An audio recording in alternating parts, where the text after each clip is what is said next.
ইরানের বিরুদ্ধে বিমান হামলা চালানোর জন্য ইরাকের মরুপ্রান্তরে একটি গোপন সামরিক ঘাঁটি স্থাপন করেছে ইসরায়েল। শনিবার দ্য ওয়াল স্ট্রিট জার্নালের এক প্রতিবেদনে এ তথ্য নিশ্চিত করা হয়েছে।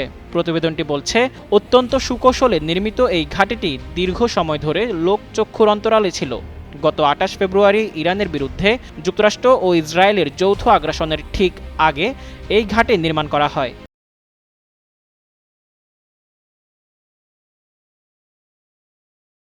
এদিকে সংবাদ সংস্থা রয়টার্স জানিয়েছে, এই গোপন ঘাঁটিটি মূলত ইসরায়েলি বিমান বাহিনীর লজিস্টিক হাব এবং বিশেষ বাহিনীর কেন্দ্র হিসেবে ব্যবহৃত হচ্ছিল।